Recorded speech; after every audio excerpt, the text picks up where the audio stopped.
Good morning everyone, welcome back to Nisha's world. उम्मीद करती हूँ कि आप सब ठीक होंगे और अपना टेक केयर कर रहे होंगे। आज 10 फरवरी है। जैसा कि मैंने आपको बताया था कि 10 फरवरी को कुछ खास है। तो खास ये है कि आज हमारी मैरिज एनिवर्सरी है, जिसका हम बहुत दिनों से इंतजार कर रहे थे। और कल रात ही मैं और मेरे हस्बैंड बातें कर रहे थे, शादी की कुछ बातें याद कर करके खुश हो रहे थे और ऊपर वाले का हर पल थैंक यू बोल रहे थे कि उसने हमें अब तक संभाल के रखा और हमारी दुआ है कि आगे भी वो हमें संभाल कर रखे। थैंक यू बोलना चाहती हूँ। हर वो बात, हर बीता हुआ पल बहुत ही खूबसूरत हमने बिताया। आज मॉर्निंग में मैं उठी और मैंने आज अपने हस्बैंड का फेवरेट एग मयो सैंडविच बनाया। उनको बहुत अच्छा लगता है। हमने सैंडविच खाया। हम जा रहे हैं कहीं, किसी के साथ हमारी कॉफी मीटिंग है और वहां पर अगर मैं शूट कर सकी तो जरूर करूंगी। मैं आपको अपडेट करती रहूंगी।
फ्रेंड्स, एनिवर्सरी का डिनर पार्क प्लाजा में कबाब फैक्ट्री में करा।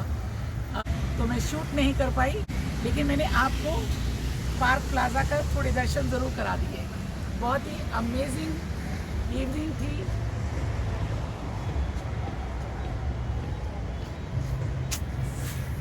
ब्यूटीफुल होटल है ये, अच्छा एम्बियंस है और हमें बहुत अच्छा लगता है। बहुत बार हम इधर आते थे और आज पूरे 3 साल के बाद हम लोग कबाब फैक्ट्री में आए हैं, तो बहुत मज़ा किया।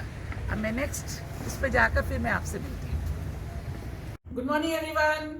एक्चुअली ये कल का व्लॉग है जिसको मैंने कंटिन्यू कर रही हूँ, बिकॉज कल मैंने व्लॉग को एंड नहीं करा था और इतना मैं शूट भी नहीं कर पाई थी। कॉफ़ी मीटिंग में गए तो वहाँ पर भी मैंने शूट नहीं करा और कल हम जब डिनर पे गए तो वहाँ पर भी मैंने ज़्यादा शूट नहीं करा था। डिनर बहुत ही अच्छा था और हम करीब 3 साल के बाद गए थे, जैसा कि मैंने आपको बताया। और सबसे ज़्यादा फेवरेट मेरे बेटे का है, क्योंकि उसको गिलौटी कबाब बहुत बहुत पसंद है। मेरे बेटे को और मेरे भाई के 2 बेटे हैं, इन तीनों को बहुत पसंद है। तो कल उसने बहुत इंजॉय किया, मेरे हस्बैंड ने भी किया, मैंने भी किया। पर मैं ये मसाले वाली चीज़ें ज़्यादा मुझे अच्छी नहीं लगती हैं, तो मैंने उनको बोला देखो सेलिब्रेशन हो गया है, लेकिन जब तक मेरी कॉफ़ी मुझे नहीं मिलेगी मेरा सेलिब्रेशन कंप्लीट नहीं होगा। तो आज मेरे बेटे ने मेरे हस्बैंड को जाते समय बोला, पापा मम्मा को पहले आप कॉफ़ी ज़रूर पिला देना ताकि सेलिब्रेशन उनका कंप्लीट हो सके। तो आज दिन में मैं जो भी करूँगी अपडेट करूँगी आपको, और इस ब्लॉग को इधर एंड करने की कोशिश करूँगी आज, ताकि मैं इसको जल्द से जल्द अपलोड कर सकूँ। ये चर्च है जहाँ पर हम आते हैं। पहले तो हम रोज़ ही आते थे ऑफिस जाने से पहले, क्योंकि यहाँ पर आने से बहुत अच्छा लगता है। आप आओ, पूरा दिन चर्च खुला रहता है, आप आओ दुआ करो, बहुत पीसफुल एटमॉस्फेयर है।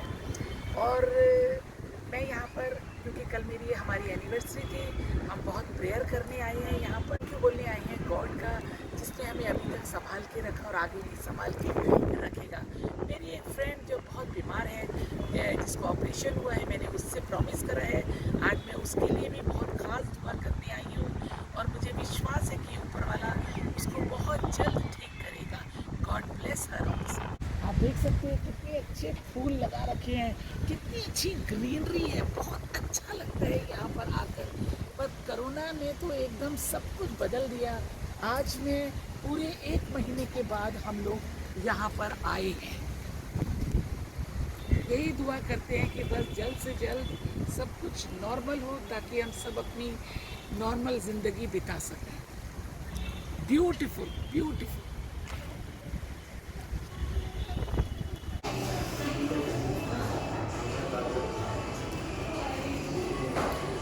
ये सिटिंग अरेंजमेंट अभी है और लोग बैठे हुए हैं, लेकिन आप देख सकते हैं कि लोग फिर भी अभी कम बैठे हैं।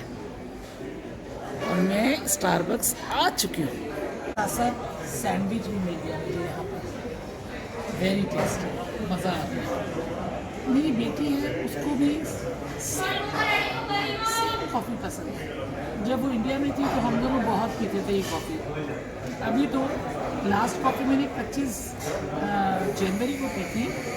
अब मैंने आज अपनी एनिवर्सरी के लिए पी। वो वहाँ पर होती है, यूके में है, और वहाँ पर भी वो यही कॉफ़ी पीती है और याद करती है। पता नहीं साथ में बैठकर कब पिएंगे। मेरा छोटा भाई है जो एमिरेट्स में कमांडर है, वो बहुत मेरी लेग पुलिंग करता है, बहुत छिड़ता है।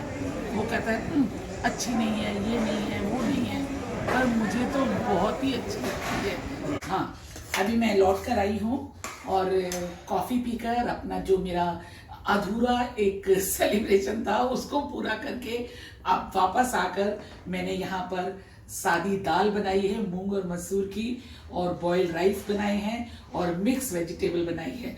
अपने हस्बैंड से मैं जब भी पूछती हूँ क्या बनाऊँ, तो वो हमेशा कहते हैं दाल चावल बना लो, क्योंकि महाराष्ट्र के लोग दाल चावल बहुत खाते हैं, तो दाल चावल बना लो। तो मैंने भी आज उनकी इच्छा पूरी करी और दाल चावल बना लिए। तो चलिए लंच में खाते हैं दाल चावल। यस फ्रेंड्स, लंच हो गया है। दाल चावल से हस्बैंड खुश हो गए हैं। मैंने जैसा आपको बताया था, मेरे हस्बैंड महाराष्ट्रियन हैं। एक बात याद आई मुझे, मेरे जो हस्बैंड हैं उनके जो चाचा हैं, और मेरे जो फादर इन लॉ थे, और जो मेरे फादर थी, तो ये सब एक साथ काम करते थे। तो जब वो पहली बार आए तो मेरी मम्मा ने उनको खाने पर बुलाया। और जैसा कि आप जानते हैं कि दिल्ली साइड में हम लोग जब कोई खाने पे आता है तो नॉन वेज के डिफरेंट डिफरेंट डिशेस बनाते हैं। उन्होंने भी सीख कबाब बनाए, और शामी टिकिया बनाई, कोरमा बनाया, बिरयानी बनाई, और कुछ मीठे में भी बनाया। तो उसके बाद उन्होंने अच्छी तरह खाया और उनको बहुत अच्छा लगा। वो बार बार खाते खाते तारीफ कर रहे थे। लेकिन जब खाना खत्म हो गया, मेरे फादर को बहुत अच्छा लगा कि भाई इनको खाना अच्छा लगा है। तो जब लास्ट में खाना खत्म होने लगा उनका, तो उन्होंने लास्ट में पूछा दाल चावल है क्या? दाल चावल? अब मेरी मम्मी मेरे फादर को देखें और मेरी सिस्टर भी, तो समझ में नहीं आया। फिर लास्ट में उनको बोला दाल चावल तो नहीं बने हैं, लेकिन अगर आप बोलते हैं तो हम बना देते हैं। उन्होंने कहा नहीं नहीं। अब जब वो चले गए तो मेरी मम्मी ने मेरे फादर को बोला कि आपने क्यों नहीं बताया, इनको दाल चावल भी चाहिए थे तो हम दाल चावल भी बना के रखते। एनीवे, ये जो पहेली है, इस पहेली का जवाब मुझे मेरी शादी के बाद मिला, जब मैं दिल्ली से महाराष्ट्र में शादी करके गई। इनके घर में क्या होता था, कोरमा बनता था, बिरयानी बनती थी, लेकिन दाल चावल का कुकर जरूर लगता था।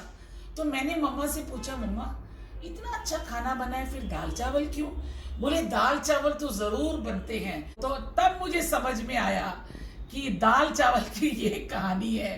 तो मेरे ससुराल में भी रोज दाल चावल जरूर बनते थे, भले ही चाहे कोई भी डिश अच्छी बने, पर दाल चावल जरूर चाहिए। मुझे उम्मीद है कि आपको मजा आया होगा ये बात सुनकर। तो फ्रेंड्स, अगर मेरा वीडियो पसंद आया तो प्लीज लाइक करें, शेयर करें, कमेंट्स करें और सब्सक्राइब जरूर करें। उम्मीद करती हूँ कि आप सब अपना ध्यान रखेंगे। चलिए मिलते हैं फिर एक नए ब्लॉग में। तब तक के लिए thank you very much. God bless you and take care.